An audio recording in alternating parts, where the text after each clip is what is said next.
Our story begins with Yoshio, a 30-year-old shut-in, or NEET. His life is bleak, filled with loneliness, regret, and self-loathing. Yoshio lives in a cluttered room, neglected by society and alienated from his family. His once promising life has come to a standstill, and he is trapped in a cycle of despair. His younger sister looks down on him, and even his mother seems to have given up on him. One day, he receives a strange package with no sender's name, containing a disc for a game called The Village of Fate.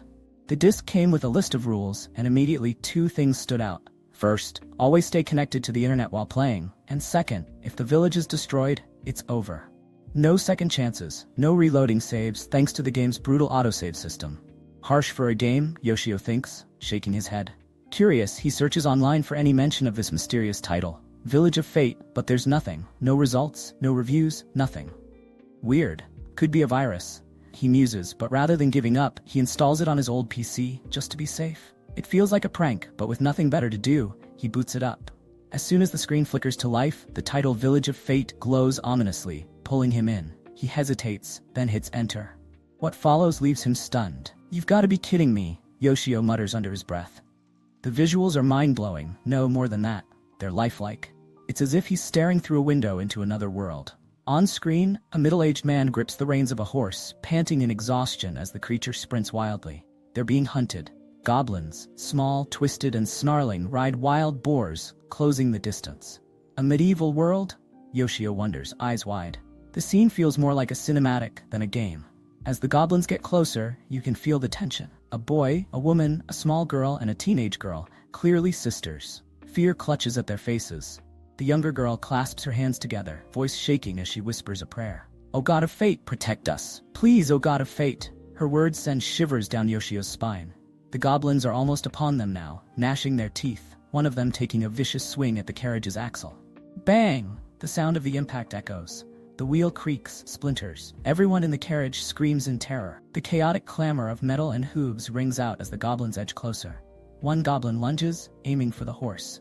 Panic floods the screen, but then the warrior, a hulking figure with a greatsword, roars in defiance. With a powerful swing, his sword collides with the goblin's axe, sending the creature flying. But he's not quick enough. The second goblin comes from behind, weapon raised for a lethal blow. Yoshio leans forward, heart racing. He's done for. But then, from the girl's small prayer book, an impossibly bright light erupts, engulfing everything. The goblins screech, retreating into the shadows as the light consumes them. Yoshio gasps. What the hell is going on? The brilliance fades, and everyone in the carriage lets out a collective sigh of relief. They're safe, for now. Yoshio wipes the sweat from his brow. Are they really okay? The relief in the characters is palpable. And for a moment, Yoshio is caught up in their survival. The carriage finally comes to a halt. Yoshio, his curiosity piqued, moves the mouse toward the warrior character and opens his profile. His name is Gams, a 26-year-old swordsman, strong and dependable. But what catches Yoshio's attention is that Gams has a little sister, Chem, a 19-year-old priestess who fervently believes in the god of fate. The siblings' bond is clear, and Yoshio can't help but wonder why a game this detailed hasn't taken the internet by storm yet. The CG is stunning, almost too real. As his curiosity grows, he clicks through the other characters. Rodis, a 33-year-old man married to Layla, 30, with a young daughter named Carol, just 7. A family caught in this terrifying chase. So these 5 must be the main characters. Yoshio muses, feeling oddly invested. It's not just the game mechanics anymore. He finds himself genuinely captivated by their personalities. Then, the game dialogue appears as text on the screen. Gams apologizes to the group, clearly burdened by his failure to protect them fully. He's only managed to open an escape path. Rodis, the calm father figure, reassures him, expressing deep gratitude that they even survived such a monstrous attack. The weight of that moment sinks in, making Yoshio feel the gravity of what the characters have endured. Suddenly, Carol, the little girl, tugs at Gams' armor. Hey, big brother Gams, what was that huge light earlier? Did you do something cool? Kem quickly interrupts, almost possessively. Carol-chan, how many times have I told you, Gams is my big brother, not yours? There's a playful tension between the two girls, each vying for Gams' attention. Classic little sister with a brother complex, Yoshio chuckles to himself. Gams, ever the responsible older brother, scolds Kem gently. Her behavior toward Carol was immature. But this only encourages Carol, who teases Kem more, fueling the playful rivalry. Watching the interactions unfold, Yoshio marvels at the depth of these characters. Maybe this game is way better than I thought, he admits. Just then, Layla, Carol's mother, speaks up. She asks about the light that saved them. Kem explains it was the power of the Bible she was holding. That light, that miracle, came from the god of fate. At this moment, a notification flashes on Yoshio's screen. You must now become their god and guide their village to prosperity. Yoshio is stunned. Wait, what? The game goes on. You can't control them directly, but once per day you can fill in a page of their Bible to send a prophecy. His heart pounds as he reads. Go ahead, write something, anything. You are free to fill it out as you see fit. Completely thrown, Yoshio mutters, so instead of just selecting options, I have to actually write the orders? After a brief hesitation, he decides to roll with it. If the game's AI can understand even a fraction of what he types, this would be nothing short of revolutionary. He types in his prophecy, something that sounds godly enough, and presses enter, holding his breath. The Bible shines again in-game. Carol's eyes widen in awe, and she falls to her knees, overwhelmed. A miracle. God, we are eternally grateful, she cries out. Kem, trembling, declares to the group that they've received a prophecy from the god of fate. The others drop to their knees, thanking the heavens, their faith in the divine now unwavering. But as they celebrate, Yoshio notices that Carol, Layla, and even Gams are illiterate. Gams humbly asks Kem to read the prophecy aloud for him. She obliges. You have escaped a narrow death. I am the god of fate. It pleases me to see that you have driven away the monsters through my divine miracle. From now on, I shall grant a prophecy once per day. Begin by harvesting trees and securing a place to live. The message is simple but powerful. No way. They really understood that?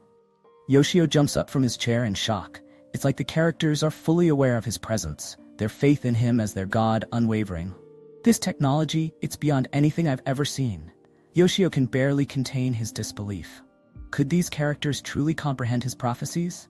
Could this game actually be a window into a world where he plays God? He brushes it off. Nah, this has to be pre-programmed, he reassures himself. But deep down, a nagging doubt lingers. The characters in the game began to discuss the prophecy. Kem, ever devoted, suggested they start harvesting trees just as the prophecy commanded. But Rhodus interrupted her, explaining that, though there were plenty of trees, they couldn't just use them right away. They had to be processed and dried first. It'll take time, he said, pointing out that fresh wood is too full of moisture, and if used too soon, it warps and deforms. Yoshio was caught off guard. He hadn't even thought of that. Even in a game, something as simple as cutting wood required this level of detail. Rhodus consoled them, reminding everyone that the mind of a god can't be fully grasped by humans. He suggested they still go ahead and cut the trees, even if they couldn't use them immediately, as there'd be no harm in getting prepared. Yoshio, still watching from above, whispered, "Thanks for the cover." They set off to gather tools. Gams and Rhodus took charge of the tree cutting, while the girls wandered the area, foraging for food. As Yoshio zoomed in and out of the scene using his mouse, he marveled at the world they were in. The narrow path they had escaped down earlier, the unexplored areas of the map waiting to be uncovered. Time, it seemed, moved in real time. And once a prophecy was given, there was nothing to do but wait and see how the characters reacted. But surely, he thought, it couldn't be that advanced. Could it? Just then, another message popped up on the screen. As the god of fate, there is one more act you can perform. By using fate points, you can bring about many miracles. The system revealed that these points were earned through the villagers' gratitude towards their god. Him. The more thankful they felt, the more points he would gain, and with more villagers, those points would multiply. Yoshio saw that he currently had 97 fate points, a meager amount for someone with the power to control fate. Curious, he hovered over the miracle button to see the options. They ranged from introducing a peddler to the village to reuniting the escaped villagers. It hit him. He was no longer just a player. He was the god of fate, the one who could manipulate their lives, command the weather, and guide their destiny. The thought both thrilled and unsettled him. Yoshio returned to listening in on the conversations. Rhodus, while working with Gams, muttered something about wishing for less rainfall and tried to engage Gams in small talk about his close relationship with his sister. Gams, as stoic as ever, responded with short, curt replies. Yoshio, frustrated, switched to the girls' conversation instead. They were talking about food, specifically the 3 wooden crates they had gathered, enough to last only 2 weeks. Kem worried that 2 weeks wouldn't be enough and spoke longingly of a more secure source of sustenance. Yoshio considered performing a miracle. Perhaps introducing a peddler could solve their food problem. But before that, he figured they should be encouraged to find food from their surroundings. Fish, wild plants, anything they could forage. He considered instructing Gams to explore the area, but quickly dismissed the idea. Gams was their only fighter. What if something happened to him? He couldn't bear the thought of them all being wiped out because of his careless decision. Instead, he briefly entertained the idea of sending Carol, the little girl, to widen their visual range. But even that seemed too risky. If anything went wrong, it would weigh on his conscience. Desperate for another solution, Yoshio scrolled through the miracles list again. Then, he found it, the option to summon a familiar. This would be perfect. A bird-type familiar could scout ahead and uncover the map for him. Yet, the harsh reality hit him like a brick wall. The cost of summoning even a single familiar was astronomical. He didn't have nearly enough fate points. The best he could afford was a chick. A chick. Yoshio sighed, slumping back in his chair. Maybe, just maybe it could lay eggs, he thought. But for reconnaissance, it was utterly useless. The only way to earn more points was to make the villagers even more indebted to him. Suddenly, another window popped up, revealing a new way to gain points, the payment system. Yoshio stared at the screen, feeling like a god trapped between divine power and a paywall. In Yoshio's world, the fate system was nothing short of cruel.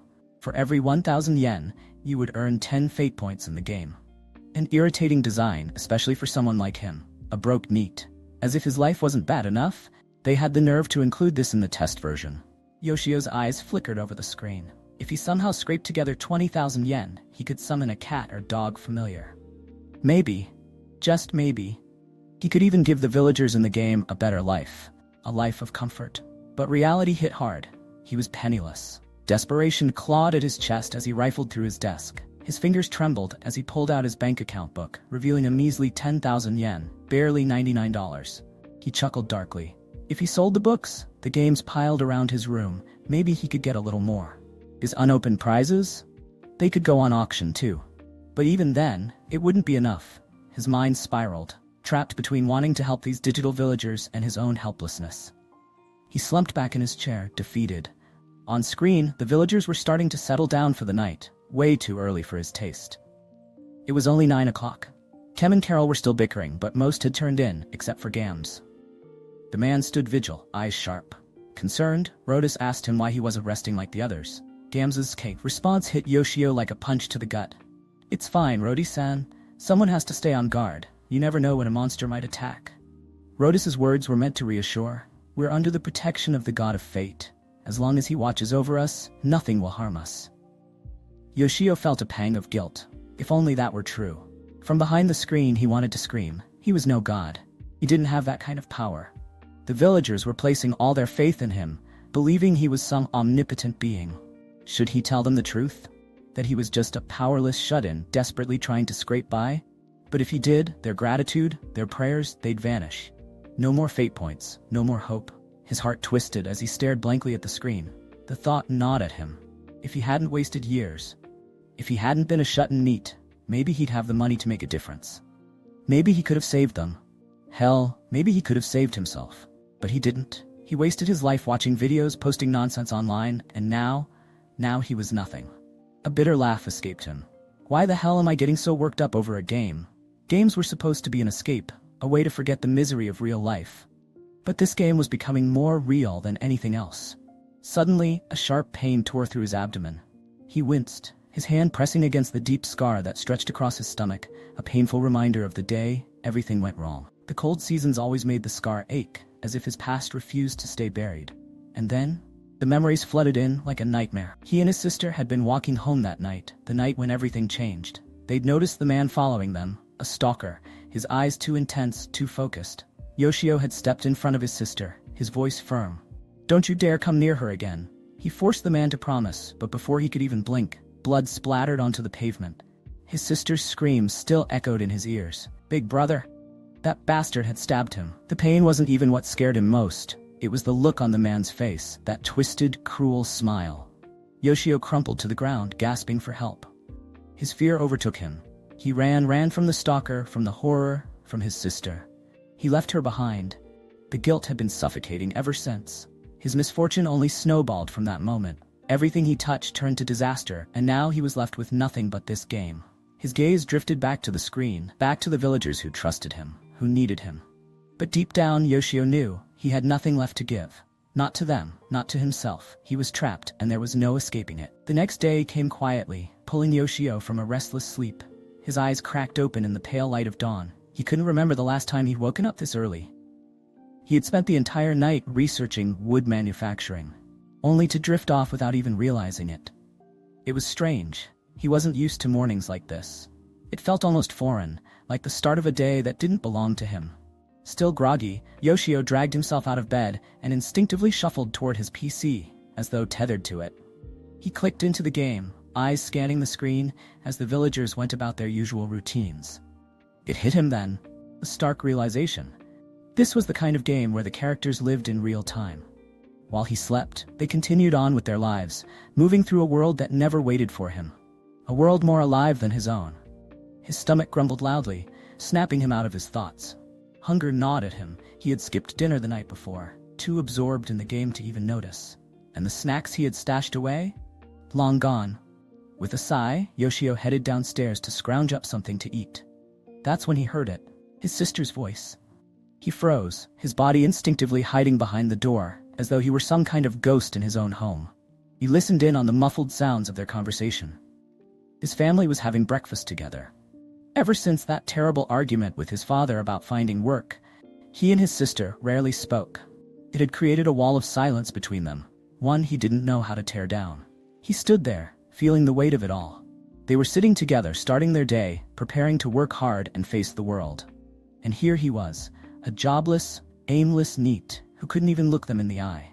The sadness gnawed at him, deepening the guilt that had become his constant companion. Unable to bear it, he turned away and retreated to his room, pushing the feeling down as far as it would go. To distract himself, Yoshio decided to train his muscles. It was a habit he'd developed after the incident, a way to try and overcome the weakness that had plagued him back then. The weakness that had almost ruined everything. He threw himself into the exercises, pushing through the burn, as though each rep could somehow erase the fear that had been etched into his bones. As he trained, he watched the villagers on the screen. Layla and her daughter Carol were talking. Layla's voice soft with concern as she urged Carol not to overwork herself. "I'll be fine, Mom," Carol chirped back, her voice bright with determination. "I'm helping too." Rodis chimed in, his tone gentle. "If you ever need help, physical or otherwise, don't hesitate to ask your father." Carol giggled, her voice bubbling with cuteness. "Okay." Yoshio watched the scene unfold, feeling a strange discomfort prick at the back of his mind. Even in a game, these characters seemed to be living richer, more meaningful lives than he ever had. It twisted something inside him, leaving a sour taste in his mouth. He couldn't shake the feeling of inadequacy. As his mind wandered, he realized he needed to give the villagers a new prophecy. What should he tell them this time? He considered warning them, telling them not to place too much faith in an incompetent god like him. Maybe it was better if they knew the truth. He typed out his message, and in the game, the Bible in Kem's hands began to glow. Kem, wide-eyed with excitement, called out to everyone. "We have a new prophecy from God." The villagers gathered as Kem read aloud. "I have lost half of my power. I can only grant minor miracles and watch over you. My devout followers, I ask you to unite with those around you to survive. That is my heartfelt wish. I bless you all." Silence fell over the group. A thick, nervous tension hung in the air. Yoshio's stomach twisted into knots. What were they thinking? Had he ruined their faith? Were they now disillusioned with this weak god, making excuses for his lack of power? His heart raced as he cursed himself for not crafting a better lie. But to his astonishment, Kem's voice rang out, filled with awe. "How magnificent is this? God is still watching over us." Brody stepped forward, his voice trembling with belief. "It's incredible that God continues to bless us even as he fights devils and monsters. We mustn't rely on him alone. We need to grow stronger ourselves." The relief that washed over Yoshio was staggering. Somehow they had twisted his pathetic excuse into something inspiring. His fate points even increased slightly. But he knew, deep down, that it wasn't enough. The small boost wasn't anywhere near what he needed to perform the larger miracles that could truly change their lives. Not even enough to bring a little ease to their harsh existence. Yoshio's mind drifted back to the villagers' earlier conversation. Carol and Layla had talked about how unusual it was for them to sleep in a horse wagon, how they needed a proper wall or at least a fence to protect themselves from potential monster attacks. But they couldn't afford to waste logs building houses, and they were running low on salt. If only Yoshio had more fate points, he could erase some of their fears, give them some comfort. But no, he couldn't afford to squander his limited points now. The only option left was the payment system. Again, money. He needed more yen. With a heavy sigh, he listed all the unopened items he had for auction online, hoping they'd fetch 20 to 30,000 yen, around $182 to $273. He scooted over to his shelves, scouring for anything else he could sell. Books, collectibles, anything that might bring in some quick cash.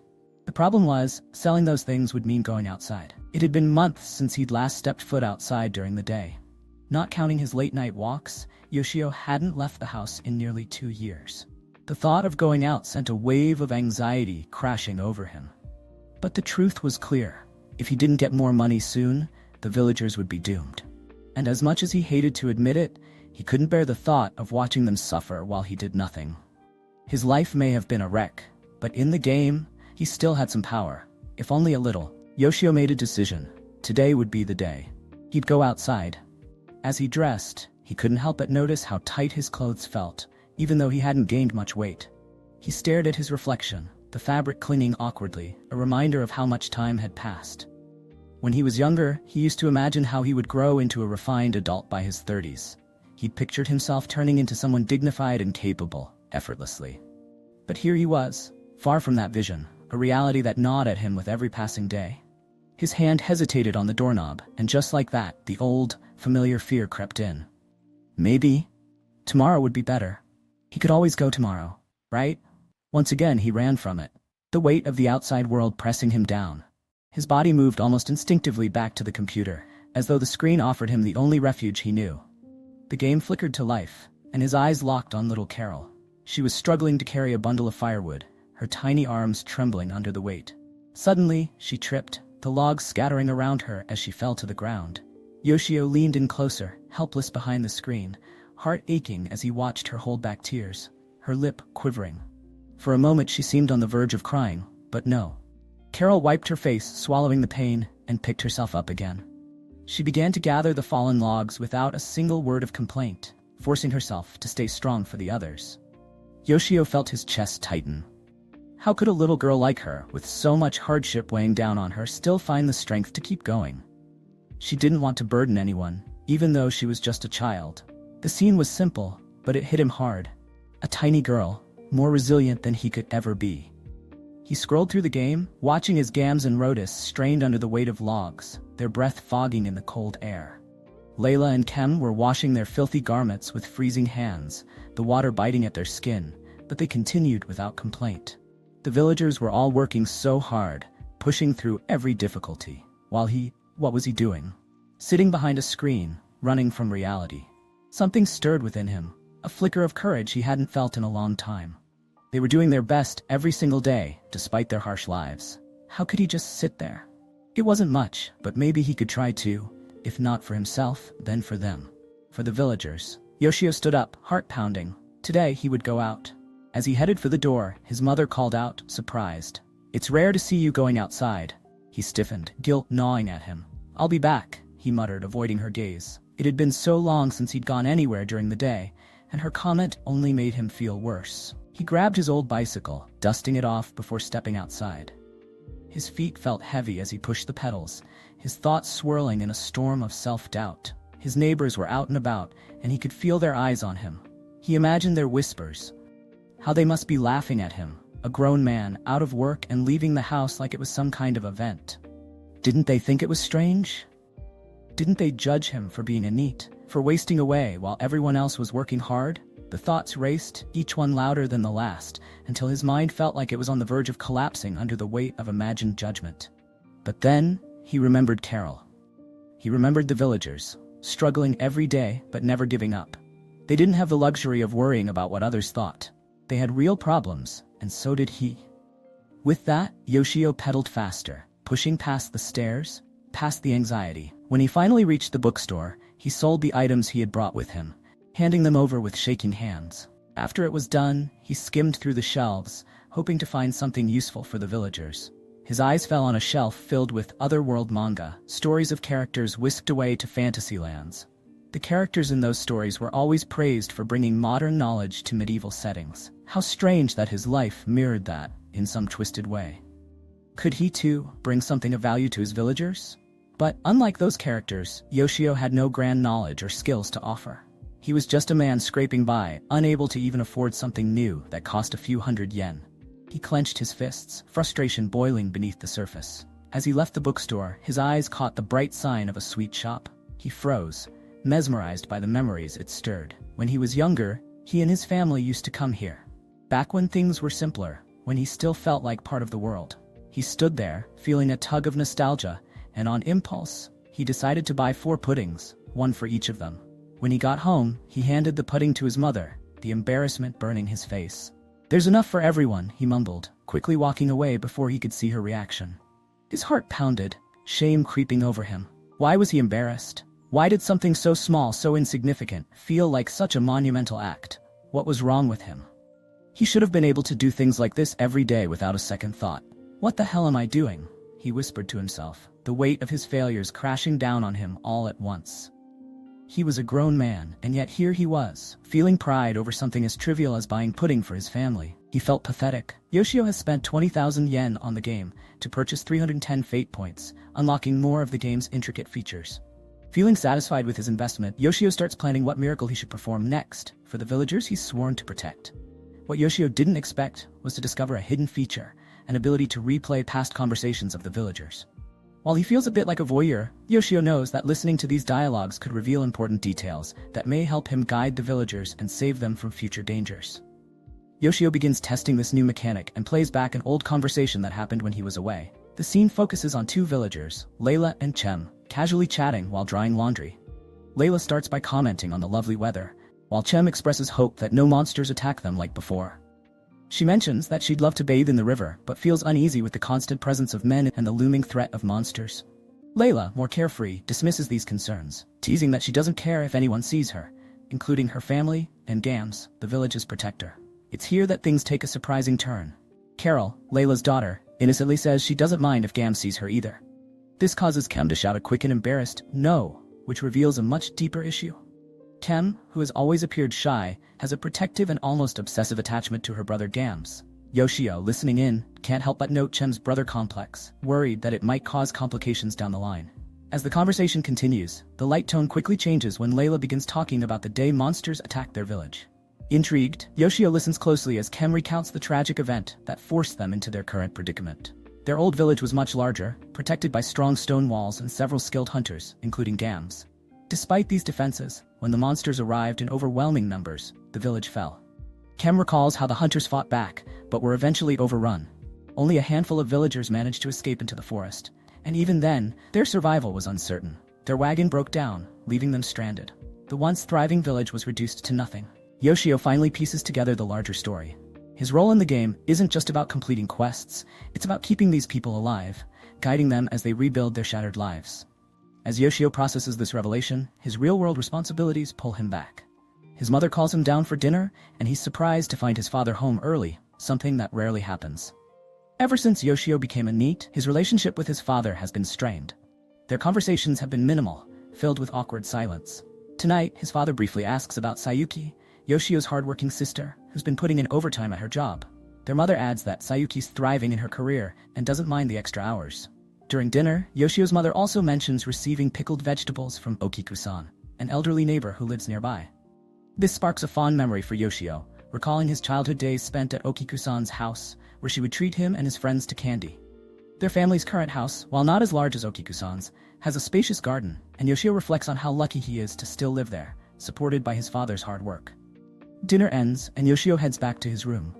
He takes a deep breath, relieved that the meal didn't spark any arguments with his father. Back in the game, Yoshio watches Gams standing vigil over the village, protecting the villagers during the night. Yoshio admires Gams' silent determination, drawing comparisons between Gams and his own father. Gams is the village's only capable fighter, while Chem's healing magic is useful but insufficient for battle. Yoshio realizes that the village's survival rests solely on Gams' shoulders, and he feels the weight of responsibility pressing down on him. He starts thinking of ways to help the village, considering summoning more villagers to share the burden. But summoning new people through the game's gacha system is risky.